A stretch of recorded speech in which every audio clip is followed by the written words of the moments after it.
junto a las principales empresas de petróleo y gas de expresión. Recién hoy, gracias al RIGI y a la buena salud macroeconómica de la que goza la República Argentina, va a generar alrededor de 3.000 puestos de trabajo entre puestos directos y puestos indirectos. También hay otras 6 iniciativas en evaluación y varios más cerca de ser presentados por un total de 7.800 millones de dólares. Simplemente una mención, recordemos que para muchos el RIGI, o no sé si para muchos, para el tren fantasma de la política, esto iba a ser nocivo para la Argentina. Bueno, lo cierto es que lo único que está generando es inversiones como nunca había ocurrido en otro momento de la historia.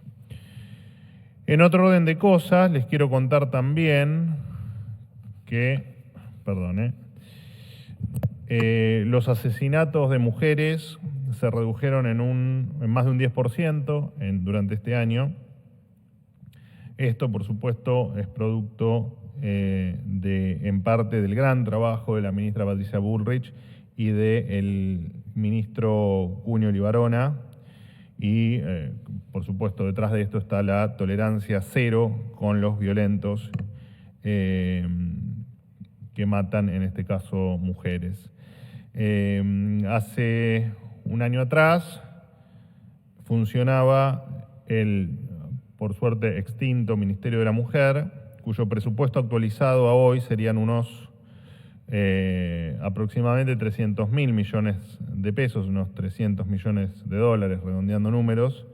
Sin embargo, sin ese ministerio, sin ese gasto y sin ese peso en los bolsillos del contribuyente, se lograron bajar en más de un 10% los crímenes. Así que lo cierto es que hoy a los delincuentes obviamente se los enfrenta siendo implacable en las penas y no con un ministerio que no era ni más ni menos que una fachada para crear empleo militante y para cuestiones como hablar con la E que no hacían efectivamente a la batalla porque las mujeres no sean violentadas, asesinadas, maltratadas, etc. En el marco, siguiendo con los temas, en el marco de la iniciativa Reporta la Burocracia, impulsada hace unas semanas por el Ministerio de Desregulación, a cargo de Federico Sturzenegger, quiero simplemente destacar, hubo miles y miles de denuncias, quiero destacar algunos casos para que vean la locura en la que en algunas cosas se vivía en la Argentina. Por ejemplo, para usar un tráiler pequeño es necesario homologarlo antes de acceder a una patente y este trámite siempre quedaba sujeto a un solo tractor, no pudiéndose usar en otro vehículo. Entonces esto impactaba de manera negativa no solo en los tiempos que se tardaba, sino también en que usar un tráiler era muy caro y muchos terminaban siendo inutilizados, no por el propio tráiler, sino por efectivamente los costos y la burocracia que esto traía aparejado. Otro de los casos es de una normativa que prohíbe la venta de productos veterinarios por Internet. Esto afecta, como imaginarán, tanto a consumidores como a profesionales del sector, además de no colaborar con la competencia de precios. Tampoco es fácil acceder a productos de calidad cuando no se tiene Internet como intermediario. Y después también queríamos destacar que la importación de maquinarias usadas tenía trabas ridículas. En el caso de querer uno importar un bien usado, era necesario tramitar lo que se denomina CIBU, que es el Certificado de Importación de Bienes Usados, cuya emisión estaba sujeta a la consulta previa a la Secretaría de Industria y Comercio, y este certificado para ser aprobado tardaba meses y además en la mayoría de los casos era rechazado. Entonces esto hacía que muchas industrias tengan que condenarse a trabajar con tecnología absolutamente obsoletas. Por supuesto, esto promovía también la corrupción y las vías informales para la adquisición de estos equipos, para sortear claramente estas restricciones que, repito, para algunas industrias es necesaria esta importación para poder operar con la mayor eficiencia posible.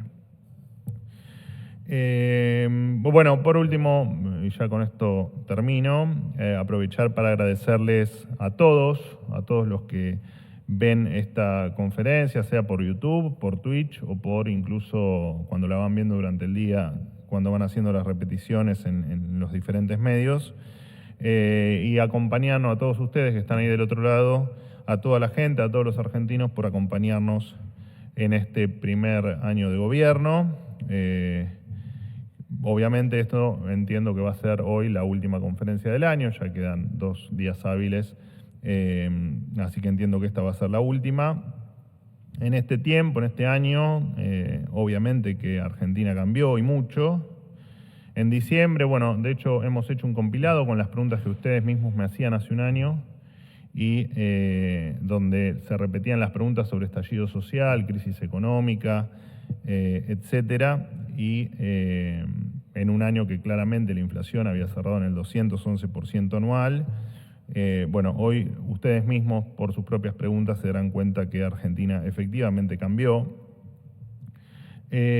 Obviamente los datos nos hemos cansado de repetirlos, pero solo por los más importantes, hemos pasado una inflación del 54% mensual al 1.4%, pasamos un riesgo país de 2.500 puntos a menos de 700. Bueno, ni hablar los rumores del dólar a 3.000, 2.000, 7.000, 10.000, que muchos se encargaban de diseminar por todos los medios de comunicación, a un dólar hoy de 1.200, incluso en valores por debajo de los que estaban en diciembre pasado, y además dando la posibilidad que muchos argentinos, si así lo desean, y creemos que muchos lo están deseando, puedan también viajar al exterior y tener esa libertad para poder tomar sus vacaciones. Pasamos del delirio de las calles tomadas, uno de los temas que que muchos pensaban que no tenía solución, también se han resuelto este año, por supuesto, gracias a la ministra Petovelo, gracias a la ministra Bullrich por este logro impensado para tan poco tiempo de gobierno.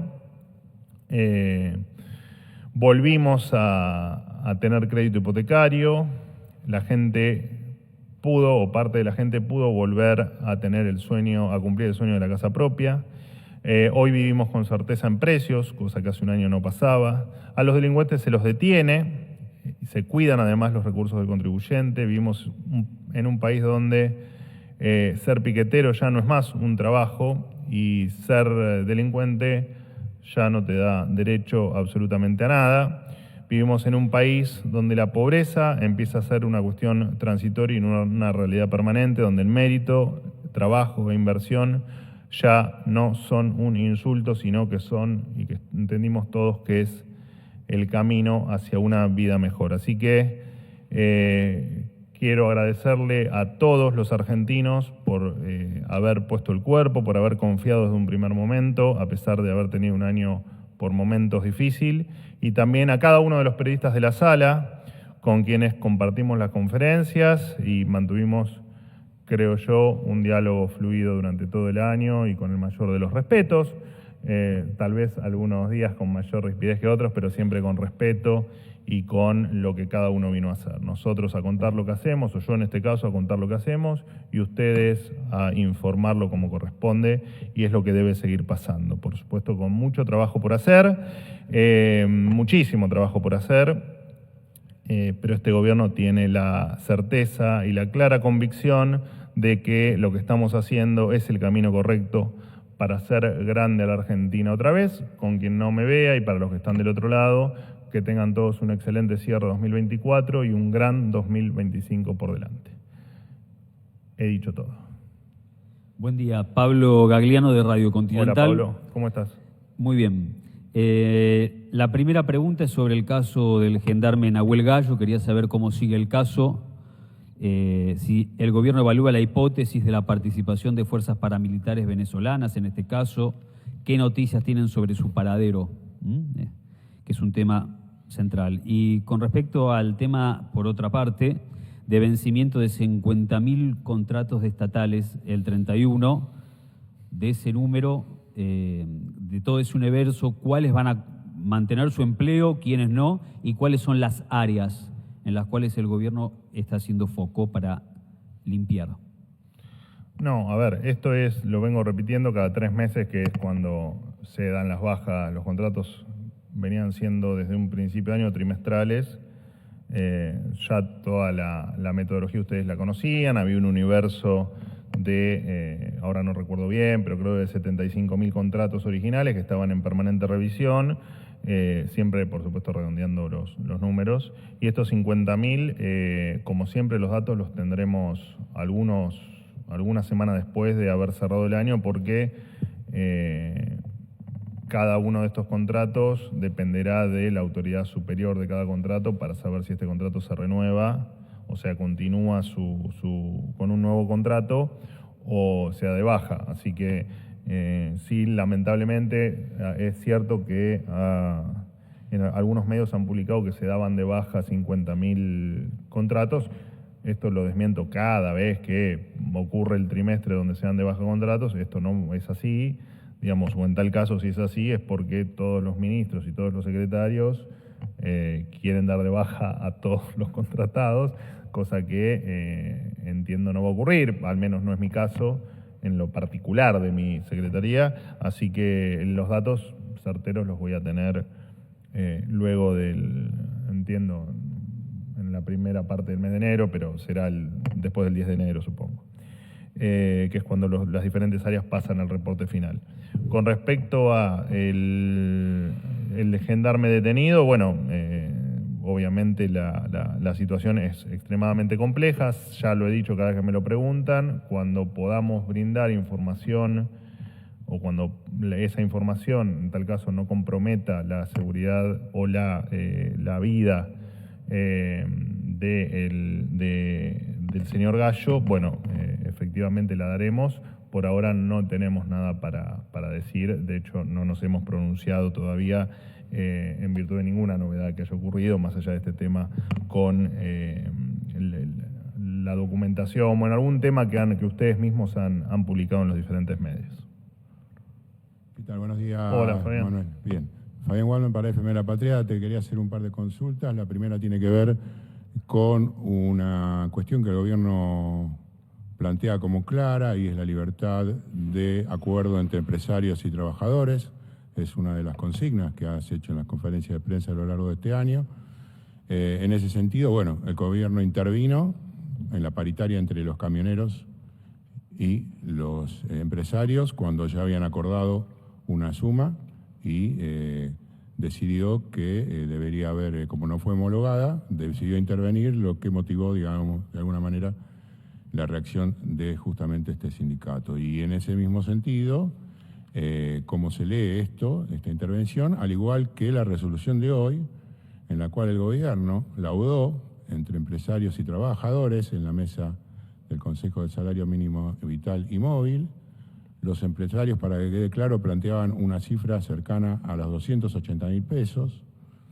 El gobierno, los trabajadores plantearon, todas las centrales obreras, un número cercano a los 520.000, y el gobierno decidió laudar con la cifra justamente de 280.000 pesos.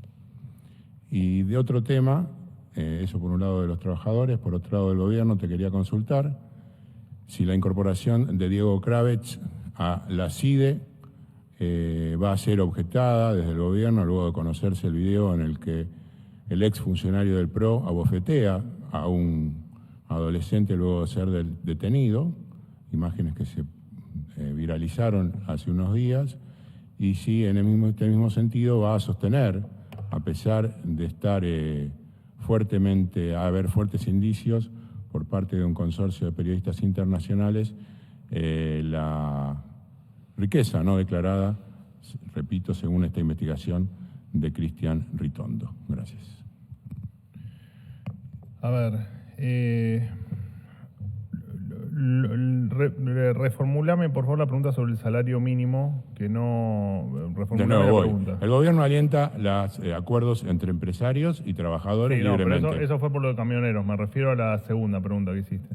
Bueno, el gobierno laudó claramente a favor de los empresarios con un número mucho más cercano de lo que proponían las organizaciones que los representan, que es 280.000 pesos, contra lo que pretendían los trabajadores. Recuerdo que el salario mínimo vital y móvil es la base para fijar, entre otras cosas, muchas pensiones, inclusive la misma UH que el propio gobierno aumenta, los subsidios del ANDIS, lo que era el plan potencial, o sea que si eso se mantiene bajo, hay muchísima gente que lo que perciben, por supuesto, es mucho menos de lo que efectivamente, por ejemplo, aumentó la inflación este año.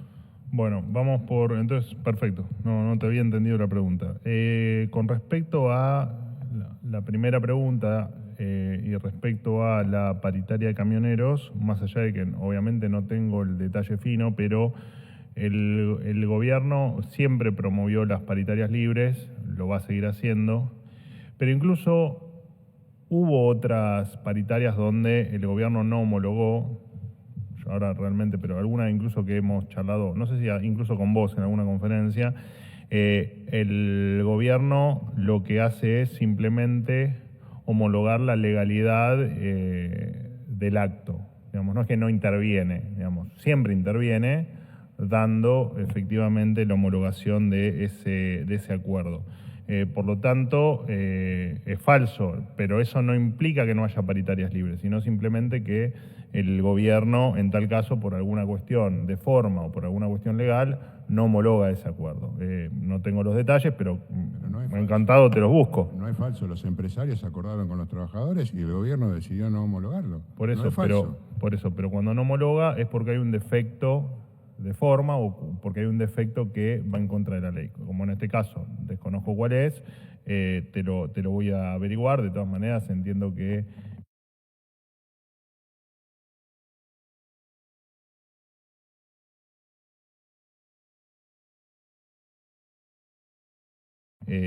lo podés averiguar en la... Pero me voy a encargar de, a pesar de que hoy no estoy con la NARI, de averiguártelo y de enviártelo.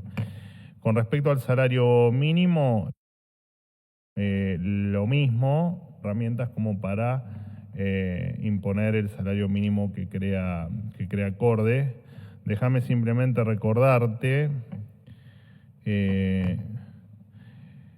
siempre tomándote la misma fecha como para que valga la comparativa. En 2019 el salario mínimo era de 16.875 pesos, 210 dólares. En el 2020, te lo doy en dólares que es más sencillo, 125 dólares, 2021 157 dólares, 2022 179 dólares, 2023 156 dólares y 2024 231 dólares. O sea, de hecho 2024... ¿Qué se puede comprar con esos dólares ahora y qué se podía comprar antes? Bueno, no te traje la comparativa de poder adquisitivo, pero de todas maneras... lo que te quiero referir es, porque imagínate que tampoco tengo la canasta de precios de los últimos 5 años en la cabeza, no estaría acá, ¿no? Estaría en la NASA. Pero diste tu discurso de cálculos. candidatura recién, así que... No, pero para que veas que mientras que estas preguntas no se hacían, hoy efectivamente lo que pasa es que el salario en dólares, el salario mínimo, que dicho sea de paso, el salario real promedio de la economía hoy está en los 1.100 dólares y no en los 300 que nos lo habían dejado en diciembre de 2023.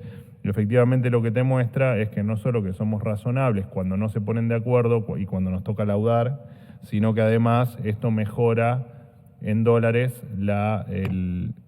el salario mínimo vital y móvil de un trabajador, más allá de que, te repito, ¿En serio, para el salario de hecho, promedio? conceptualmente tener un salario mínimo es un error, ¿no? Conceptual.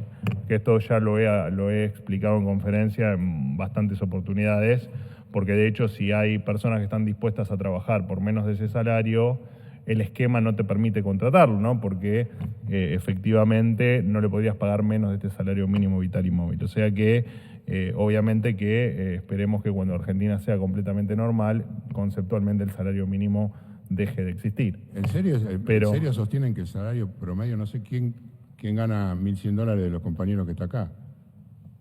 Bueno, no sé, qué sé yo. No sé cuánto ganas vos. Prefiero no decirlo porque Bueno, te daría lástima. Bueno. Así que con respecto al salario mínimo, cuando laudamos es porque consideramos que entre las posturas que hay entre empresarios y sindicatos, entendemos que es un número razonable, digamos, no es ni más ni menos que eso.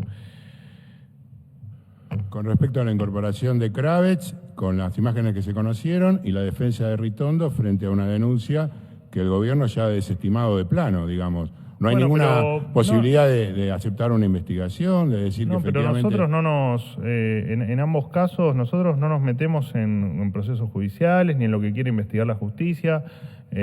Pasó también la semana pasada con otro funcionario que había una investigación, que creo que ustedes me preguntaron, un funcionario de ARCA. Nosotros no nos involucramos en procesos judiciales. Si tienen que ser investigados, que sean investigados y en tal caso actuaremos contra los resultados judiciales. No, nosotros no somos la justicia, nosotros ni prejuzgamos, ni nos parece bien que los procesos judiciales se lleven a cabo y nos parece muy bien también que quien tenga, no sé, alguna irregularidad, alguna ilegalidad o alguna cuestión que explicar, que lo haga. Pero eso no, siempre lo hicimos con cualquier caso, digamos, sea con gente que puede ser afín a nosotros, que pueda ser funcionario, que pueda no serlo, o que pueda ser incluso de la oposición. Incluso lo hemos dicho siempre con Cristina Fernández también, que respetábamos el proceso judicial independientemente del resultado. Así que eso es general para nosotros, que creemos efectivamente en la independencia de poderes. Manuel, buen día. ¿Cómo andas? ¿Bien? Hernán Mundo, de Radio Nacional. Preguntarte... Nadie me dijo feliz Navidad, flojo. Felicidades, feliz Navidad para todos. Preguntarte a día 26 de diciembre, ¿cuál es la definición que tiene el gobierno respecto de la Corte Suprema? Si efectivamente está ya redactado el decreto para oficializar por esa vía a Ariel Lijo y a Eduardo García Mansilla, o si todavía el gobierno apuesta a la posibilidad de que sea vía sesiones extraordinarias del Congreso de la Nación. ¿Y cómo han recibido desde el gobierno las expresiones de Horacio Rosati, presidente de la Corte, quien dijo en las últimas horas que la Corte puede funcionar perfectamente con 3 miembros y que en definitiva será también la Corte la que decida si hay algún tipo de irregularidad o si no es admisible el hecho de la designación por decreto de jueces del Alto Tribunal? Gracias. Bueno, a ver, no, en principio no. Está claro que siempre lo dijimos, ¿no? Eso de está redactado el decreto, en general cuando ustedes dicen está redactado el decreto, no está redactado el decreto. Este es un caso más, digamos. No, de hecho creo que el ministro Francos lo dijo en una entrevista hace algunas horas. Todas las posibilidades están abiertas. El presidente ya dijo que lo iba a hacer solo en condiciones, lo de nombrarlos por decreto, solo en condiciones donde la justicia se empantane, digamos, donde se necesiten los miembros y el Senado no haya resuelto. Nosotros tenemos en claro que es una atribución que tiene el Senado y que lo deben resolver se debe resolver en ese ámbito. Nosotros solo vamos a intervenir en el caso de que efectivamente el Senado no lo resuelva y haya que resolverlo por alguna cuestión coyuntural. Que esto también lo dijo el presidente en una entrevista. Así que después si esto se discute en febrero, en marzo, cuando sea, eso la verdad es que no lo sabemos y será también un tema que se resolverá con el inicio del año. Sobre los dichos de Rosati, ¿la Corte, a juicio del gobierno, puede funcionar con 3 miembros? Bueno, a ver, nosotros entendemos que la justicia, vuelvo nuevamente a lo que dijo el jefe de gabinete, Guillermo Francos, sobre que en realidad él se refiere a la justicia en general, ¿no? Nosotros, por ejemplo, en la justicia federal, durante 2023, que son los últimos datos completos que tenemos, ha resuelto solo el 0,4% de los casos graves sobre narcotráfico, por ejemplo. O sea, está claro que la justicia de manera ágil, y la justicia en general me refiero, ¿no? Y es a lo que se refirió el ministro Francos, ágil no funciona. Eso está claro. Lo que no quita que hasta ahora, en el caso de la Corte Suprema, viene funcionando con 3 miembros, y te repito, mientras que no haya algún impedimento para que la justicia avance, bueno, será un tema que resolverá el Senado y que nosotros no tenemos mucho para decir. Está claro que me parece que todos estamos más o menos de acuerdo en que la justicia, si hay algo que le falta, es agilidad. Así que eso me parece que va a ser un gran trabajo por delante para todos, el poder solucionar la lentitud en algunas cuestiones que tiene la justicia desde hace mucho tiempo, ¿no? Tampoco es un tema de ahora. Hola Manuel, ¿qué tal? Juan Pablo Peralta, Peralta, querido, ¿cómo andas? ¿Bien? Bien, acá. Felicidades para todos. Bueno, para Concierto del Litoral. Muchas gracias. Por supuesto. Y para Fénix Buenos Aires, el lunes hizo mucho hincapié el jefe de gabinete Guillermo Franco sobre el tema de eliminar las PASO. Él lo enfatizó en el tema de los gastos, ¿no? Dijo, con las generales son 500 millones de dólares aproximadamente, y unos 150 si se eliminarían las PASO. Bueno, sí. Todavía no está confirmado, pero probablemente se desdoblen las elecciones. Por ejemplo, en la ciudad de Buenos Aires ya creo que se explayó al respecto Patricia Burri, pero más allá de eso, en contra, ¿no? Obviamente. ¿Qué es acá un tema? Porque los partidos más chicos dicen, bueno, le quita posibilidades a los candidatos, a aquellos que no tienen estructura. Bueno, de hecho el presidente Milei en su momento también pudo presentarse a través de las primarias abiertas y simultáneas obligatorias, o una cuestión netamente, digamos, dineraria. ¿Cómo lo piensa esto la Libertad Avanza, el gobierno? Y después, por otro lado, te la hago esta por sí o por no, si querés, que es, no. ¿vas de candidato, no, o vas a esperar que el presidente, si te lo pide, te vas a presentar?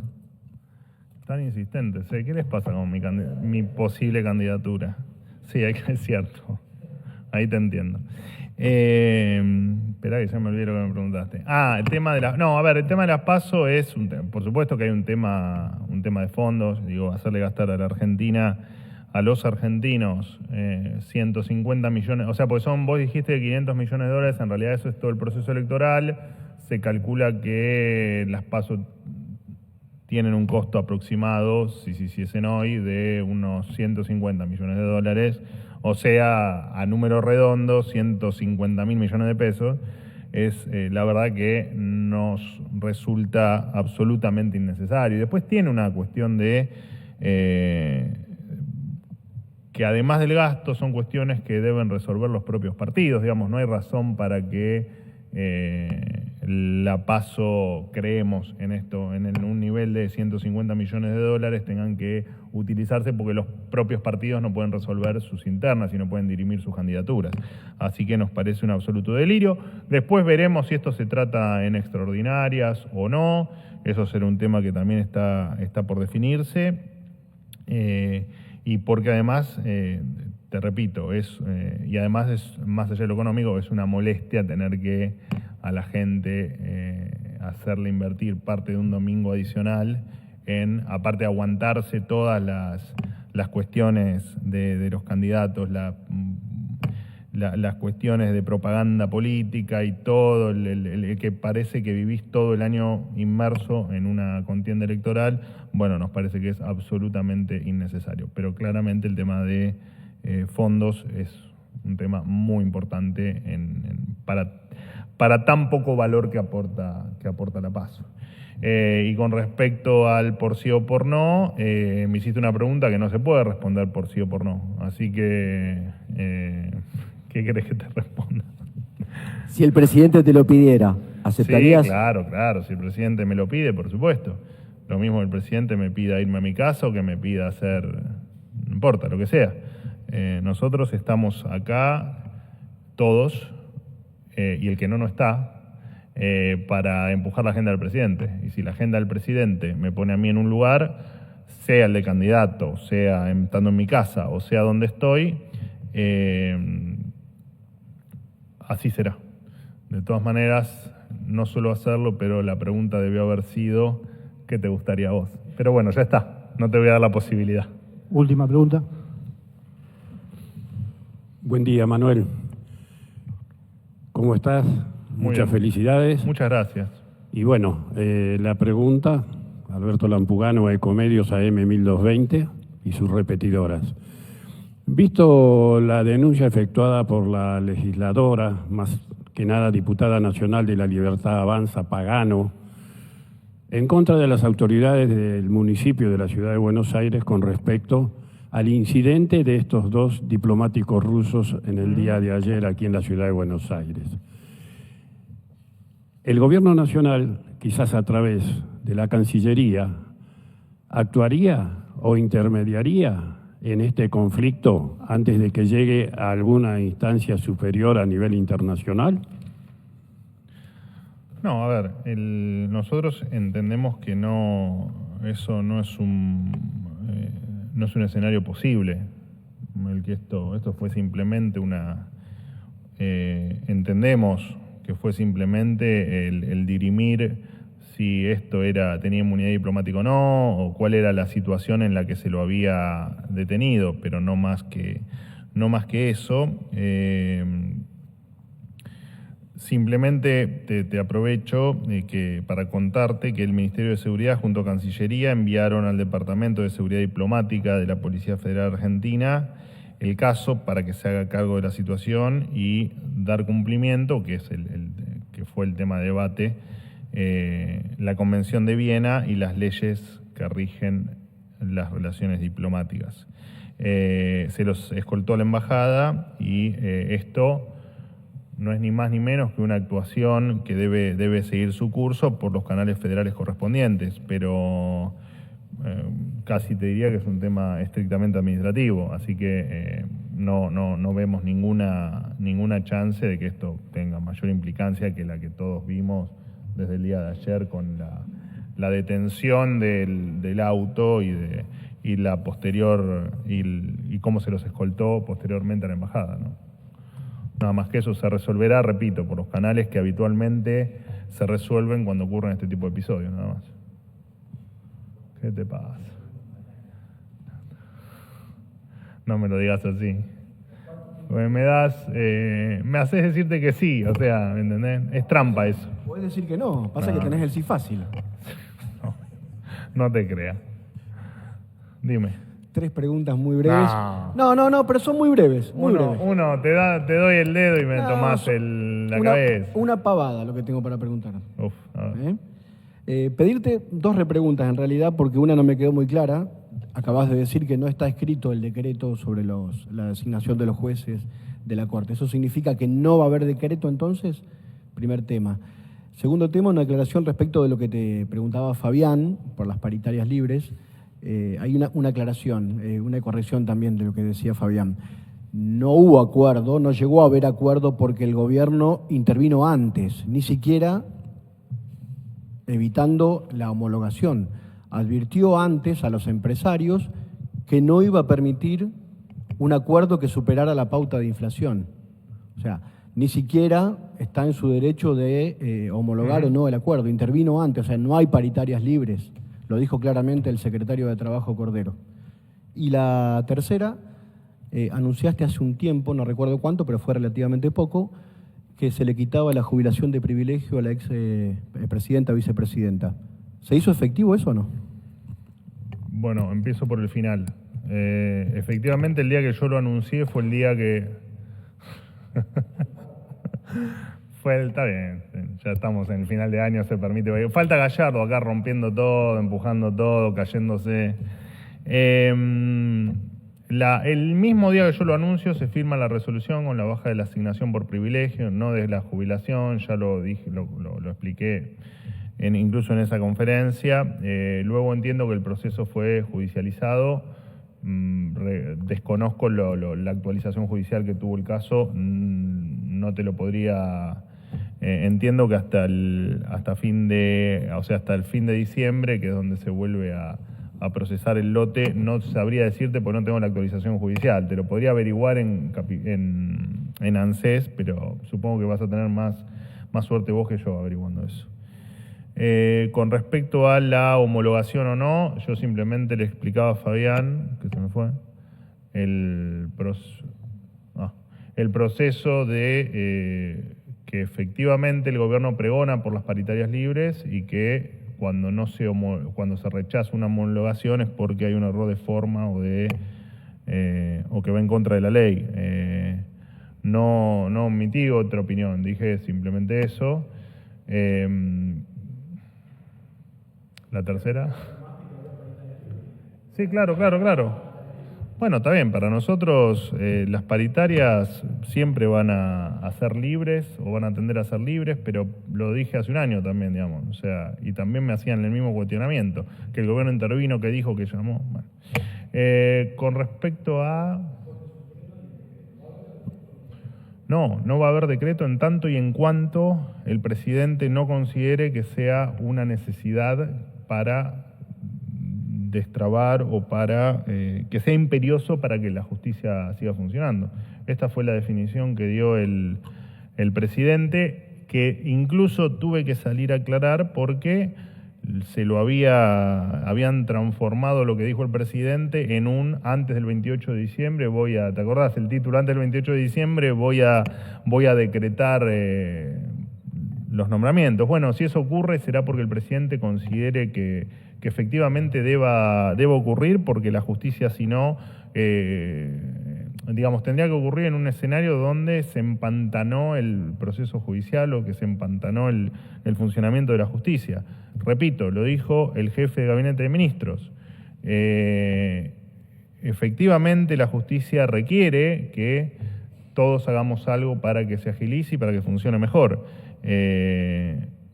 No hay mucho más para decir. Mientras que el presidente no lo considere, sigue las vías normales, que es lo que debe ocurrir. Además, que el Senado defina qué es lo que quiere hacer con los pliegos de los jueces, y si el Senado considera que esos dos jueces los rechaza por algún motivo, bueno, serán otros, pero es un proceso que tiene que continuar el Congreso, el Senado. Con respecto, ya te digo, al decreto, si el decreto sale, va a salir cuando se dé, por supuesto, que no hayan sido aprobados los pliegos por el Congreso, por el Senado, y además se tiene que dar una segunda condición, que es que el presidente considere que efectivamente el nombramiento de los jueces es necesario para el funcionamiento de la justicia. Chicos, muchas felicidades y gracias por este año.